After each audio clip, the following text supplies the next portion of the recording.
Hello everyone, কেমন আছেন আপনারা সবাই? আশা করি সবাই ভালো আছেন। আজকে আমি সুন্দর এই কেকটি ডেকোরেশন করে দেখাবো। যদিও টাইপিংটা একটু খারাপ হয়েছে। এই কেকটা ছিল 2 পাউন্ডের একটু বেশি। এই কেকটার টেস্ট বাড়ানোর জন্য আমি ঘন করে দুধ জাল দিয়ে মিল্ক সিরাপ বানিয়ে নিয়েছি। কেকটার 4টা লেয়ারে আমি সুন্দর করে মিল্ক সিরাপ দিয়ে ক্রিম দিয়ে ক্রাম্পুট করে নিয়েছি।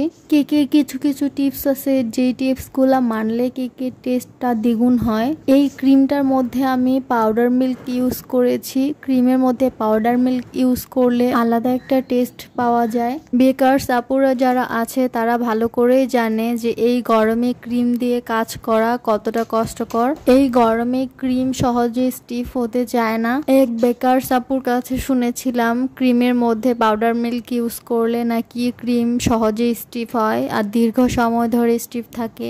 কেকটা ক্রিম দিয়ে কাভার করে নেওয়ার পরে আমি সুন্দর করে ফিনিশিং করে নিয়েছি। কেকের মধ্যে নীল কালার শেডটা নিয়ে আসার জন্য অল্প একটু ক্রিম নিয়ে অল্প অল্প করে ক্রিম কেকের মধ্যে দিয়ে সুন্দর একটা ফিনিশিং নিয়ে এসেছি। সাদার মধ্যে নীল শেডটা দারুণ লাগতেছিল।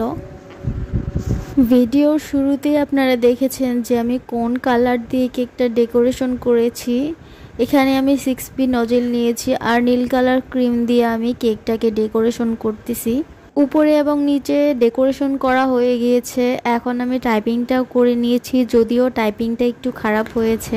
সব কিছুই ডেকোরেশন করা শেষ। লাস্ট যেটা করব সেটা হচ্ছে সুগার বল আমি চারপাশে সুন্দরভাবে দিয়ে দিব, তাহলে আমার কেকটা একদম রেডি হয়ে যাবে। সিম্পল একটা ডিজাইন করেছি।